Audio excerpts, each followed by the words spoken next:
الحمد لله نحمده ونستعينه ونستغفره ونعوذ بالله من شرور أنفسنا ومن سيئات أعمالنا من يهده الله فلا مضل له ومن يضلل فلا هادي له وأشهد أن لا إله إلا الله وحده لا شريك له وأشهد أن محمدا عبده ورسوله أما بعد فإن خير الحديث كتاب الله وخير الهدي هدي محمد صلى الله عليه وسلم وشر الأمور محدثاتها وكل محدثة بدعة وكل بدعة ضلالة وكل ضلالة في النار فأعوذ بالله السميع العليم من الشيطان الرجيم بسم الله الرحمن الرحيم تبارك الذي بيده الملك وهو على كل شيء قدير الذي خلق الموت والحياة ليبلوكم أيكم أحسن عملا وهو العزيز الغفور۔ محترم سامعین کرام، بزرگان دین، نوجوانان ملت اسلامیہ، سورہ ملک کی ابتدائی 2 آیتیں آپ کے سامنے تلاوت کی گئی ہیں۔ اللہ رب العالمین نے ان آیتوں میں اپنی قدرت، اپنی بادشاہت اور اپنی طاقت کا تذکرہ فرمایا ہے، اور ساتھ ہی اس بات کی وضاحت فرما دی ہے کہ اللہ رب العالمین نے اس فانی دنیا کو اور اسی طریقے سے ابدی دنیا جو آخرت کی دنیا ہے، آخرت کی زندگی ہے، ہمیشگی کی زندگی ہے، ان ساری کی ساری چیزوں کو اللہ رب العالمین نے یا تو امتحان و آزمائش کے لیے پیدا فرمایا یا انسانوں کو ان کے عمل کا بدلہ دینے اور جزا دینے کے لیے پیدا فرمایا۔ اللہ رب العالمین نے ہماری زندگی، چاہے پیدائش سے پہلے کی زندگی ہو یا پیدائش کے بعد بلوغت سے پہلے کی زندگی، بلوغت کے بعد کی زندگی اور موت تک کی زندگی، ان ساری کی ساری چیزوں کے بارے میں جہاں ہمیں اختیارات ہیں، وہاں ہم کو، جہاں ہمارے ماں باپ کی ذمہ داری ہے، وہاں ماں باپ کو، جہاں سرپرستوں کی ذمہ داری ہے، وہاں سرپرستوں کو، اور ہر جگہ پر جو شخص ذمہ دار ہے اس شخص کو اس زندگی کی ذمہ داری عطا فرمائی ہے اور انسان کو اس کا مسئول قرار دیا۔ اللہ رب العالمین آخرت میں اسی زندگی کے بارے میں ہر اس شخص سے سوال کرے گا جس شخص کے ذمے جو ذمہ داری دی گئی تھی۔ اللہ رب العالمین نے اس سلسلے میں قرآن مجید میں بے شمار مقامات پر اس بات کی وضاحت فرمائی کہ دنیا میں اترنے والی نعمتیں، زمین پر اللہ رب العالمین کی نعمتیں اور زمین پر جو زیب و زینت کے سامان ہیں یا جو چمک دمک ہے، یہ ساری کی ساری چیزیں اللہ رب العالمین نے ہمارے امتحان کے لیے پیدا فرمائی ہیں۔ اللہ رب العالمین نے ہم کو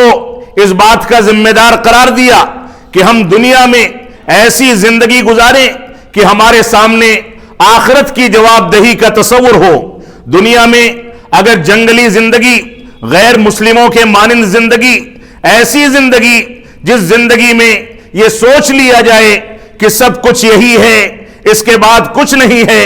ایسی زندگی ایک مسلمان نہیں گزارتا ہے۔ مسلمان کی ذمہ داری ہے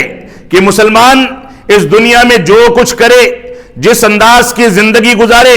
ان ساری کی ساری چیزوں میں آخرت کی جواب دہی کا تصور سامنے ہو۔ وہ اس بات کو سمجھ لے کہ اس دنیا میں وہ کچھ بولے گا تو اس کی زبان کے بارے میں آخرت میں اس سے سوال کیا جائے گا۔ اس دنیا میں اگر وہ چلے گا تو اس کے قدموں کے بارے میں آخرت میں اس سے سوال کیا جائے گا۔ دنیا میں کوئی چیز سنے گا، کچھ دیکھے گا، کچھ سوچے گا، کسی انداز کا عمل کرے گا، ان ساری کی ساری چیزوں کے بارے میں اللہ رب العالمین اس سے آخرت میں سوال کرے گا کہ تم نے ایسا کیوں کیا۔ اللہ رب العالمین نے قرآن مجید میں اسی چیز کے بارے میں ارشاد فرمایا کہ اس دنیا میں زندگی گزارنے والے اگر ایمان پر زندگی گزارتے ہیں، ایمانداری کی زندگی گزارتے ہیں، قرآن و سنت کے احکام و مسائل کو لے کر کے زندگی گزارتے ہیں، تو ان کی زندگی حقیقت میں نجاح اور اسی طرح سے کامیابی کی زندگی ہے۔ لیکن جو لوگ اس دنیا میں اندھے بن جائیں، دنیا میں قرآن و سنت سے عبرت حاصل نہ کریں، ان کو اللہ رب العالمین نے فرمایا اولئک کالانعام بل ہم اضل، کہ وہ چوپایوں کے طرح سے ہیں بلکہ چوپایوں سے کہیں زیادہ گئے گزرے۔ آج کے دور میں ہماری سب سے بڑی مشکل یہ ہے کہ ہم اس دنیا کو سب کچھ سمجھ بیٹھے۔ اگر اس دنیا کو کسی نے سب کچھ سمجھ لیا ہے تو ایسی صورت میں اس کو اس بات پر بھی غور و تدبر کرنا چاہیے کہ یہ دنیا سب کچھ نہیں، بلکہ آخرت میں جو کچھ دنیا کے بارے میں سوال کیا جائے گا وہاں وہی لوگ کامیاب ہوں گے جو لوگ اس دنیا میں اعمال صالحہ کو انجام دیتے ہیں۔ سورہ ملک کی ان 2 آیتوں میں اللہ رب العالمین نے واضح فرما دیا کہ تبارک الذی بیدہ الملک وہو علی کل شیء قدیر، پاک ہے وہ ذات، وہ اللہ رب العالمین جس کے ہاتھ میں ساری کی ساری بادشاہت ہے اور وہ ہر چیز پر قادر ہے۔ وہ اللہ رب العالمین جو انسان کو زندگی دینے، انسان کو موت دینے، اس دنیا میں آرام و آسائش مہیا کرنے، دنیا میں آرام کی زندگی اور عیش و عشرت کی زندگی مہیا کرنے، اور اس دنیا میں آرام کے ساتھ مکانات بنانے، تجارت کرنے، مال و دولت کمانے، ان ساری کی ساری چیزوں کی توفیق دینے والا ہے۔ وہ ہر چیز پر قادر ہے، وہ بادشاہوں کا بادشاہ ہے۔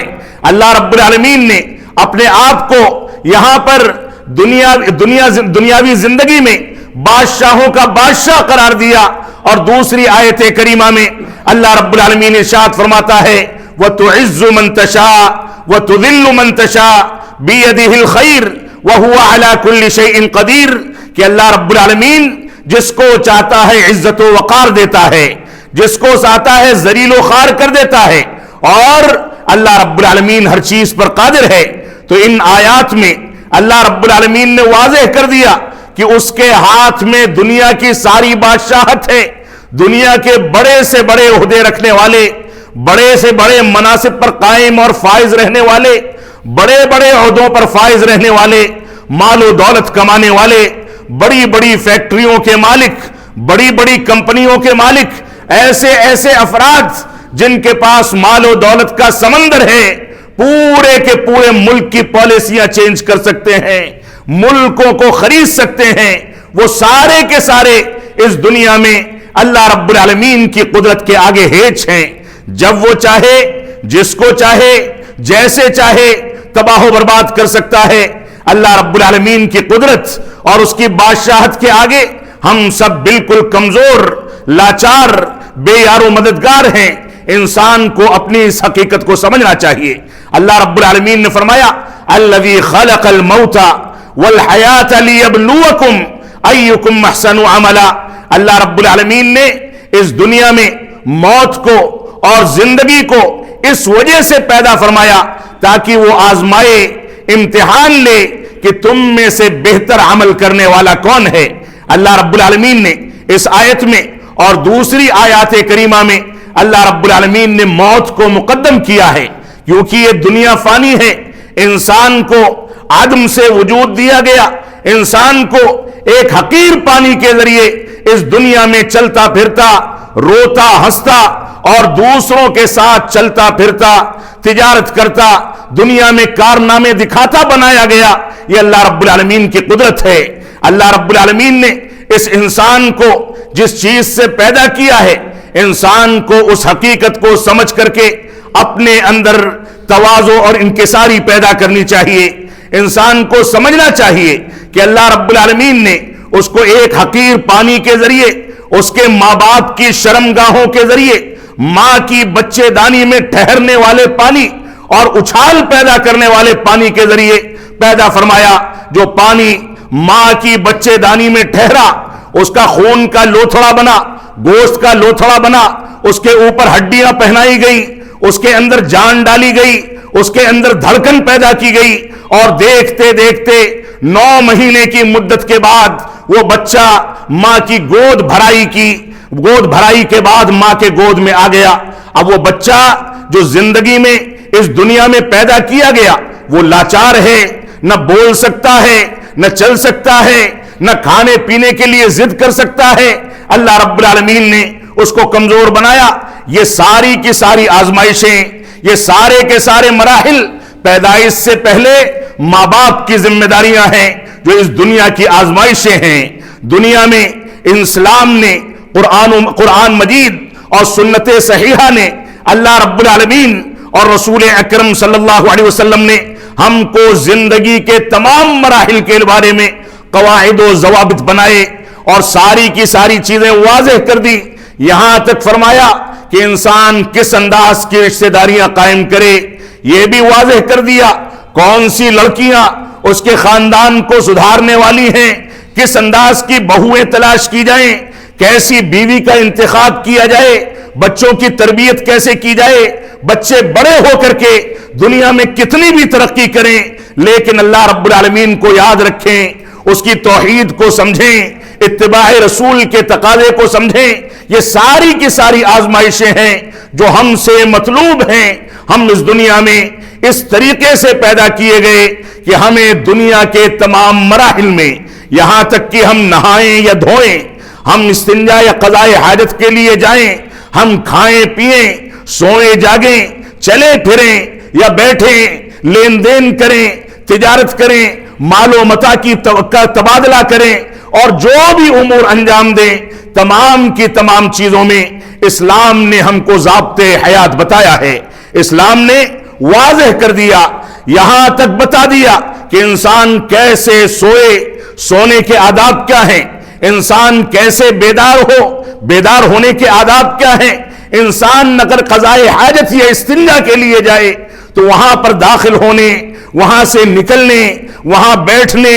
آب دست لینے، ان ساری کی ساری چیزوں کے آداب کیا ہیں. میں نہیں سمجھتا کہ دنیا کا کوئی مذہب، دنیا کا کوئی درہم، دنیا کا کوئی دستور ایسا ہوگا جو اتنی باریکی کے ساتھ تمام کی تمام چیزوں کو ہمارے سامنے واضح کرتا ہو. یہ اسلام کا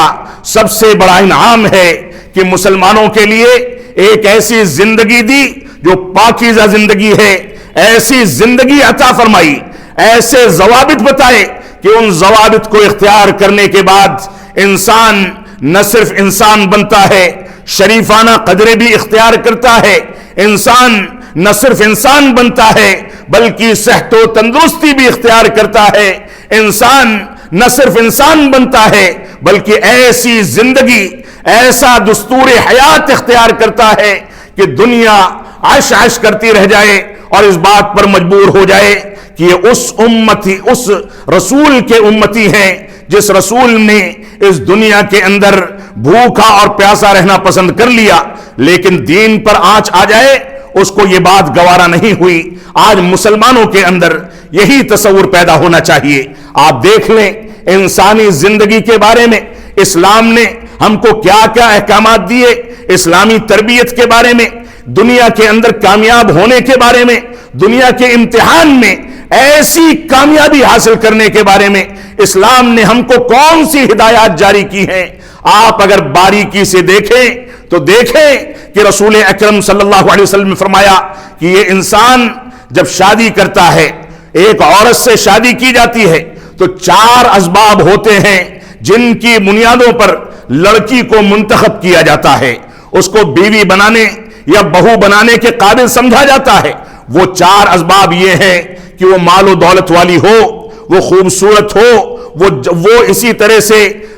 وہ خاندان اور اونچے خاندان کی رہنے والی ہو اور ساتھ میں اس کی دینداری دیکھی جاتی ہے. رسول اکرم صلی اللہ علیہ وسلم نے فرمایا کہ تم دینداری کو ترجیح دے کر کے دنیا کے اندر کامیاب ہو جاؤ. اگر یہ لڑکی دیندار ہے، یہ لڑکی اللہ رب العالمین کے حقوق کو جانتی ہے، توحید کو سمجھتی ہے، یہ لڑکی اگر یہ جانتی ہے کہ دنیا کے اندر ہماری زندگی ایسی زندگی نہیں ہے کہ ہم اپنی مرضی سے گزار لیں بلکہ ہم کو بعض چیزوں کا حکم دیا گیا ہے، ہماری زندگی کا ایک دائرہ متعین کیا گیا ہے، ہم کو 5 وقتہ نمازیں ادا کرنے، قرآن مجید کی تلاوت کا اہتمام کرنے، نئی نسل کی اسلامی تربیت کرنے کا حکم دیا گیا ہے. تو ان چیزوں کو سمجھنے والی دیندار لڑکی جنت نشان ہوتی ہے، ہمارے گھرانوں کے اندر ایسی فضا پیدا کرتی ہے جو ایک خوبصورت لڑکی، ایک خاندان والی، ایک مال و دولت والی لڑکی نہیں کر سکتی. وہ مال و دولت کے نشے میں چور، حسن و جمال کے نشے میں چور، یا خاندان کے بڑے ہونے کے نشے میں چور ہو کر کے دینداری کو ثانوی حیثیت دے کر کے خاندانوں کو توڑ ڈالتی ہے. اللہ رب العالمین نے ہم کو اس بات کا حکم دیا، رسول اکرم صلی اللہ علیہ وسلم نے یہ حکم دیا کہ ہم دیندار لڑکی کا انتخاب کریں. یہ ہمارے وجود سے پہلے ہمارے ماں باپ، بلکہ ہمارے ماں باپ سے پہلے ہمارے دادا دادی یا خاندان کے سرپرستوں کی ذمہ داری تھی کہ اس انداز کا لائے عمل اختیار کریں. اس وجہ سے اسلام نے ہم کو تمام کے تمام امور میں ہماری بہترین رہنمائی کر کے اس انداز کی وصیتیں کی، اس انداز کا حکم دیا. تو یہ ایک مسئلہ ہے. اس کے بعد بچے کی پیدائش سے لے کر کے حمل کے دور میں، حمل سے پہلے ہم بستری کے آداب، اور اسی طریقے سے شادی بیاہ کا طریقہ، خطبہ نکاح میں بار بار تقوی کی وصیت، تقوی اور پرہیزگاری کی تلقین، سچائی سے کام لینے کی تلقین، یہ سارا کا سارا اسلام کا دستور ہے، جس دستور پر عمل کر کے ہم اس زندگی اور اس دنیا کی آزمائش میں اللہ رب العالمین کے یہاں جواب دہی کا تصور پیش کر سکتے ہیں. یہ ہماری ذمہ داری ہے کہ ہم اس پر غور و تدبر کریں. اس دنیا کے اندر جو دنیا فانی ہے، ایک حقیر پانی کے ذریعے جو انسان کی شرمگاہ سے نکلتا ہے، جس پانی سے انسان گھن محسوس کرتا ہے، اس پانی کے ذریعے ایک انسان کو جیتا جاگتا وجود دینے والا رب کائنات، اس نے انسان کی حقیقت قرآن مجید میں بار بار واضح کر دی. لیکن یہ انسان ناشکرا ہے، یہ انسان جلد باز ہے، یہ انسان اللہ رب العالمین کی نعمتوں پر، اللہ رب العالمین کے دیے ہوئے رزق پر، اللہ رب العالمین نے جو کچھ اس کو نوازا ہے، ان چیزوں پر غور و تدبر کر کے کبھی شکر گزاری ادا کرنے کا حق نہیں ادا کرتا. اس وجہ سے ہماری ذمہ داری ہے کہ ہم اللہ رب العالمین کی دی ہوئی اس نعمت اور زندگی کو، اپنی پوری کی پوری زندگی کو، پیدائش سے پہلے کے مراحل، پیدائش کے بعد کے مراحل، اور رشتہ داریوں کے انتخاب کے مراحل، نکاح کے مراحل، ولیمے کے مراحل، اور ساری کی ساری چیزوں میں اس بات پر غور و تدبر کریں کہ ہماری ذمہ داریاں کیا ہیں. تو اللہ رب العالمین نے فرمایا الذی خلق الموت والحیات لیبلوکم ایکم احسن عملا. اس اللہ رب العالمین نے جس نے موت کو اور زندگی کو تمہارے لیے آزمائش بنایا ہے، امتحان بنایا ہے، تاکہ دیکھے کہ تم میں بہتر عمل کرنے والا کون ہے. ہمارا دستور کیا ہے، ہم کس انداز کی زندگی گزارتے ہیں اور کیسی زندگی گزارنی چاہیے، اس پر غور و تدبر کرنا ہماری ذمہ داری ہے. ہم دیکھتے ہیں کہ ہمارے خاندانوں میں کوئی بیمار پڑ گیا، کسی کی وفات ہو گئی، 2-4-10 دن اس کی موت سے عبرت حاصل کر کے ہو سکتا ہے کہ 2-4 لوگ مسجدوں میں حاضری دے دیں، لیکن اس کے بعد پھر وہی مردہ لوگوں کی زندگی اللہ رب العالمین نے جن کو چلتا پھرتا مردہ قرار دیا ہے. اس دنیا میں ایسے افراد جو اعمال صالحہ کو انجام نہیں دیتے، قرآن مجید ان کو زندگی کے باوجود، چلنے پھرنے کی صلاحیت کے باوجود، دیکھنے کی صلاحیت کے باوجود، سننے کی صلاحیت کے باوجود مردہ قرار دیتا ہے، اور ایسے لوگوں کو مردہ تصور کیا جاتا ہے. تو ہم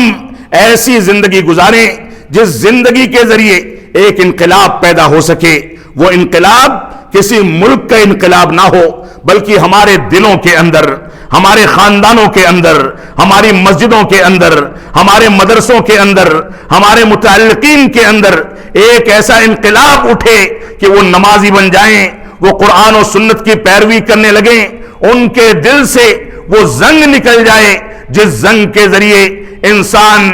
مردگی کی زندگی اختیار کرتا ہے. ابن عمر رضی اللہ تعالیٰ عنہما فرماتے ہیں، ابو داؤد کی صحیح روایت ہے کہ رسول اکرم صلی اللہ علیہ وسلم نے ارشاد فرمایا کن فی الدنیا کأنک غریب او عابر سبیل. اور اس کے بعد ابن عمر رضی اللہ تعالیٰ عنہما فرماتے تھے کہ اذا امسیت فلا تنتظر الصباح واذا اصبحت فلا تنتظر المساء وخذ من صحتك لمرضك ومن حیاتك لموتك. ابو داؤد کی صحیح روایت ہے. فرمایا اللہ کے نبی صلی اللہ علیہ وسلم نے اس دنیا میں ایسی زندگی گزارو جیسے ایک اجنبی انسان زندگی گزارتا ہے. اجنبی انسان جو نہ کسی کو پہچانتا ہے اور اگر پہچانتا بھی ہے تو اس کے تعلقات بہت محدود ہیں اور وہ دنیا کے اندر محدود انداز کے سامان کو لے کر کے زندگی گزارتا ہے. ایک مسلمان کو ایسی ہی زندگی گزارنی چاہیے. ایک مسلمان کی ذمہ داری ہے کہ یہ دنیا جو مسافر خانہ ہے، یہ دنیا جو سفر کا میدان ہے، اس دنیا میں ایسی زندگی گزارے جیسے راستہ چلتا مسافر زندگی گزارتا ہے. اپنے گھروں سے وہ اپنا سارا کا سارا سامان لے کر کے، اپنے گھر کا فریج اور اے سی اور ساری کی ساری چیزیں لے کر کے نہیں نکلتا، بلکہ اس کو سفر میں نکلنا ہوتا ہے تو اپنی اٹیچی تیار کرتا ہے، چند جوڑے کپڑے رکھتا ہے، تھوڑی بہت دوائیں رکھتا ہے، ضروری اشیاء رکھتا ہے، ضروری سامان رکھتا ہے اور رکھ کر کے محدود زندگی کے انداز کی کیفیت اختیار کر کے نکل پڑتا ہے. اس کا ایک ہدف ہوتا ہے کہ مجھ کو فلاں جگہ پہنچ کر کے واپس اپنے گھر کو آنا ہے. ایسے ہی ایک مسلمان کی زندگی ہے کہ وہ دنیا کے اندر مسافر کے طریقے کی زندگی گزارے، کہ وہ سمجھ لے کہ مجھ کو اللہ رب العالمین کے سامنے پیش ہونا ہے، مجھ کو اللہ رب العالمین کو جواب دینا ہے. اور ابن عمر رضی اللہ تعالی عنہما اس مبارک حدیث کی شرح و تفسیر کرتے ہوئے فرماتے تھے، جب تم کو صبح کا وقت مل جائے تو شام کے وقت کا انتظار نہ کرو. یعنی اپنی صبح کو آخری صبح سمجھ لو، اپنی زندگی کے تمام مراحل کو اپنی زندگی کے آخری مراحل تصور کرو، اور اگر شام کا وقت مل جائے تو صبح کا انتظار نہ کرو. جب تم اپنی زندگی کے تمام مراحل کو آخری مرحلہ سمجھو گے تو ایسی صورت میں ایسی زندگی گزارو گے جیسی زندگی ہم اپنے خاندانوں میں ان بزرگوں کی دیکھتے ہیں جو بزرگ یہ سمجھ لیتے ہیں کہ موت قریب آ گئی ہے، اب وہ مسجد کو آباد کرنا چاہتے ہیں، اب وہ صدقات و خیرات کرنا چاہتے ہیں، اب وہ وصیتیں کرنا چاہتے ہیں، اب وہ کار خیر میں حصہ لینا چاہتے ہیں. اس طریقے کی زندگی انسان گزارے کہ اپنی زندگی کے تمام مراحل کو آخری مرحلہ سمجھ کر کے چلے. اور فرماتے ہیں وَخُذْ مِنْ صِحَّتِكَ لِمَرَضِكَ، کہ اپنی صحت کی زندگی کو، صحت و تندرستی کے ایام کو اپنے بیماری کے ایام کے لیے تیاری کا مرحلہ سمجھ لو. ایسا نہ ہو کہ تم بیمار پڑ جاؤ تو مسجد آنا مشکل ہو جائے، ایسا نہ ہو کہ تم بیمار پڑ کے کمزور پڑ جاؤ، دوا علاج میں سارا سرمایہ لگ جائے اور صدقات و خیرات سے محروم کر دیے جاؤ. اس وجہ سے جب صحت و تندرستی ہے تو اللہ رب العالمین سے قربت اختیار کی جائے. جب صحت و تندرستی ہے تو زیادہ سے زیادہ عبادات اور نوافل کو انجام دیا جائے. اور جب مرض کے ایام ہوں تو انسان اپنی ذمہ داری کو اس وقت بھی محسوس کرے اگرچہ اس کو اتنی طاقت نہ رہ گئی ہو، لیکن وہ ایام اور وہ تیزی، وہ نشاطات جو صحت و تندرستی کے دور میں تھے وہ اب انسان کے کام آ سکیں. اسی طریقے سے فرمایا وَخُذْ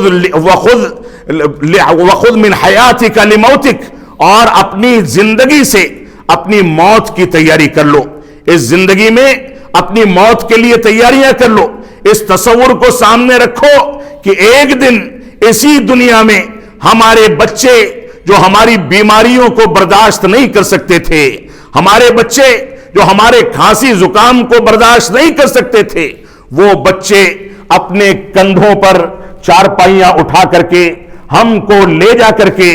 مٹی کے حوالے کرنے والے ہیں. اس بات کو سمجھ لو کہ وہ جانتے ہیں کہ چند دنوں کے بعد ہماری لاش کو کیڑے لگنے والے ہیں، وہ جانتے ہیں کہ ہماری لاش سڑنے والی ہے، وہ جانتے ہیں کہ ہڈیاں گلنے والی ہیں، وہ جانتے ہیں کہ اس لاش سے بدبو پیدا ہونے والی ہے، لیکن اس کے باوجود قدرت کے نظام کے آگے وہ مجبور ہیں. وہ نہ برداشت کر سکتے تھے ہماری بیماریوں کو، نہ کھانسی زکام کو، وہ لے کر کے دوڑتے تھے، جائیدادیں تک بیچ ڈالتے تھے کہ ان کا صحیح علاج ہو سکے، بہتر ڈاکٹر مل سکے، اچھا اسپتال مل سکے. اس کے باوجود